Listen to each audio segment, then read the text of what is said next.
Welcome back, everyone. We're diving into something a little different this time.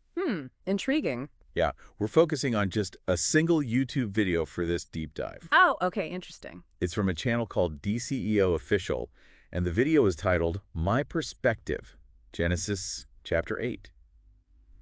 A new beginning after the flood. A new beginning after the flood. Okay. Exactly. So we're really going to be focusing on Genesis chapter 8 and seeing what kind of unique perspective we can get from this. I'm curious to hear what the speaker has to say. Me too. Yeah. And especially because it seems like he's not just going to read the text at face value, but actually try to unpack the symbolism and connect it to personal growth. Right. I always find it fascinating how these ancient stories can still hold so much relevance for us today. Yeah, absolutely. And one of the first things that really stood out to me was how he talks about the wind. The wind. Yeah, the wind that God sends to dry up the floodwaters. He sees it as more than just, weather. I see. Like it's a direct message from God, a sign of something bigger. Ugh.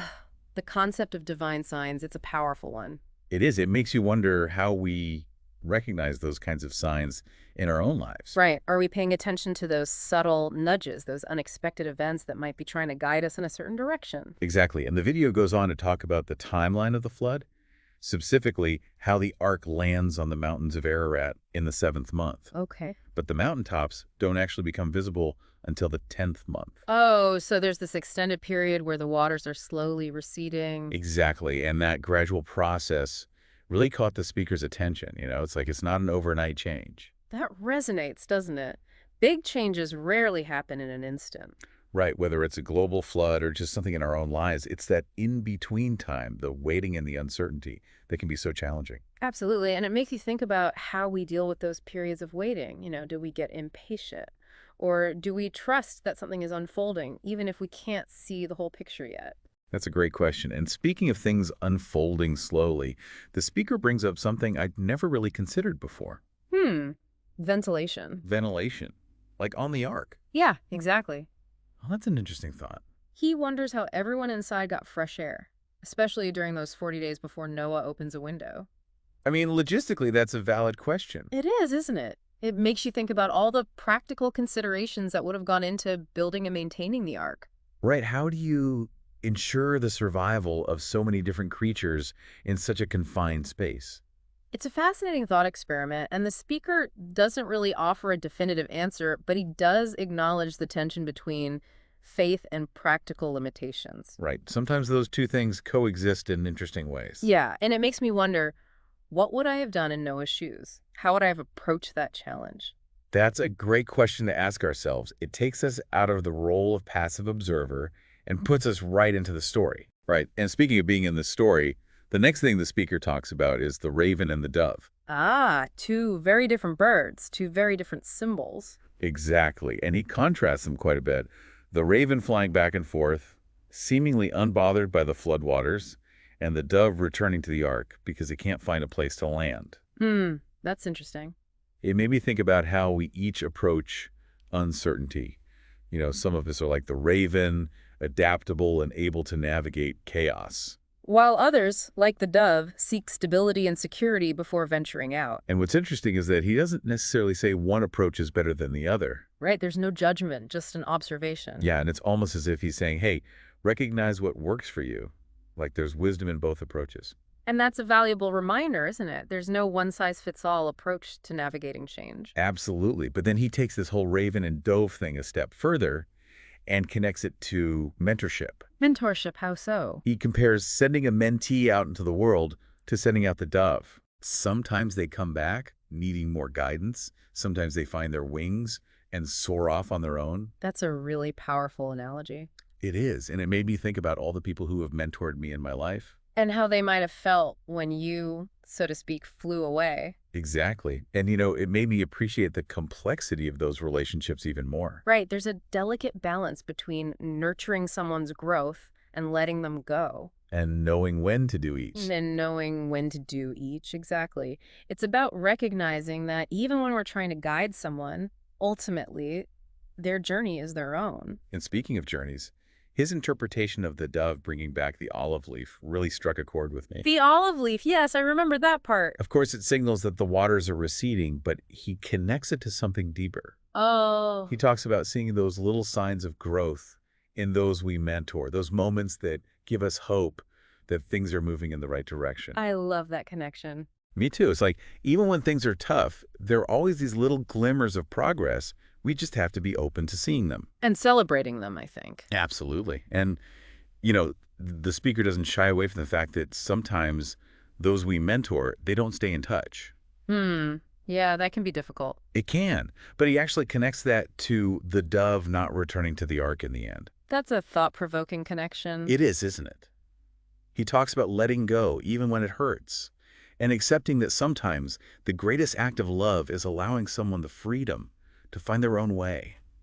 That's a profound idea, and it's a good reminder that relationships can evolve and change over time. Right, and sometimes that evolution involves letting go of certain expectations. And trusting that even if we don't see the fruits of our efforts right away, they might be blossoming in ways we can't even imagine.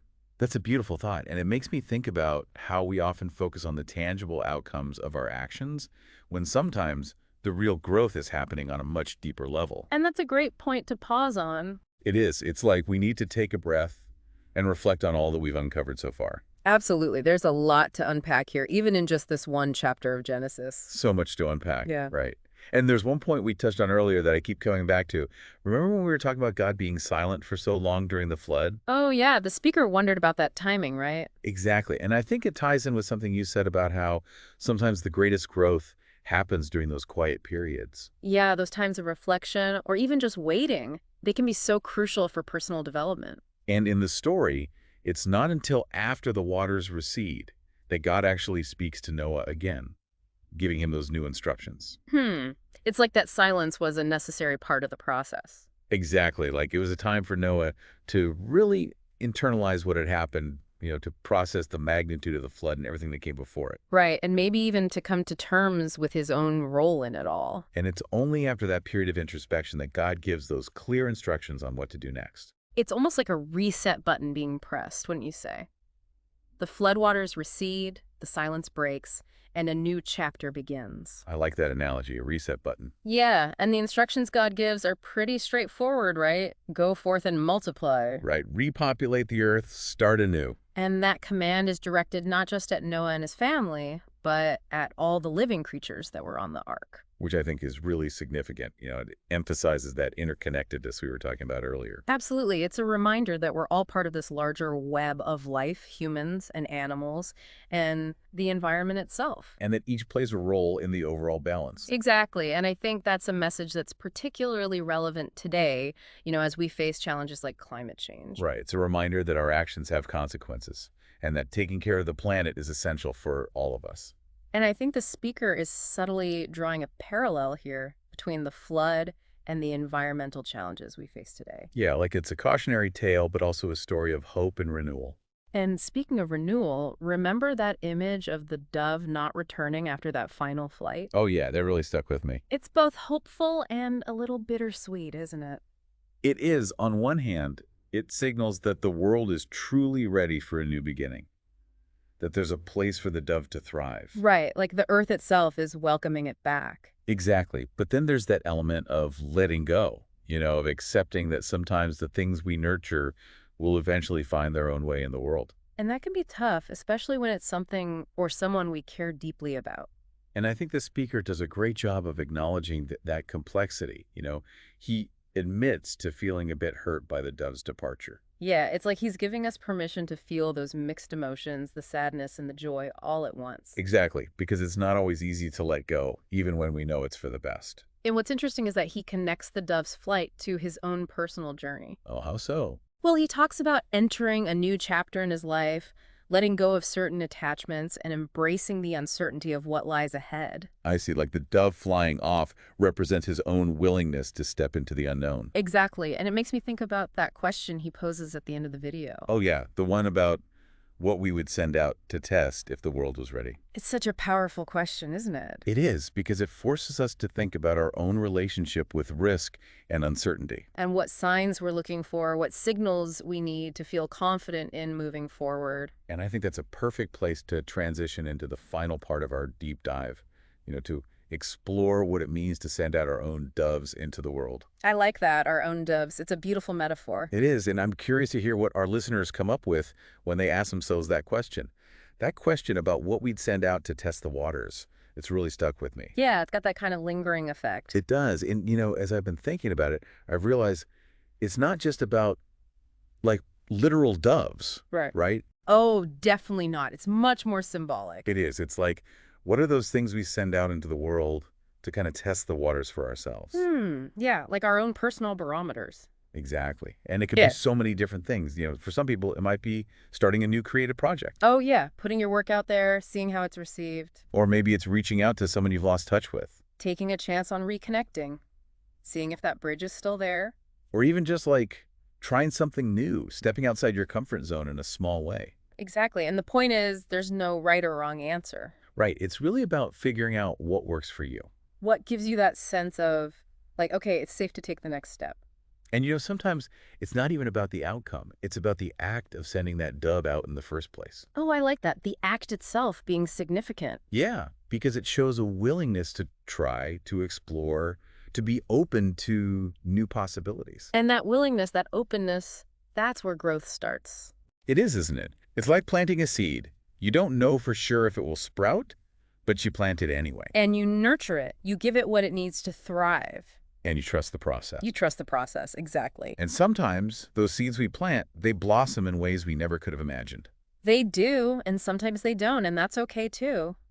It is, because even in those failures, there's learning and growth. There is, and it's all part of the journey. It is all part of the journey, and I think that's what this whole deep dive has really been about. Yeah, the speaker's perspective on Genesis chapter 8, it's not just about the story itself. It's about how that story reflects our own experiences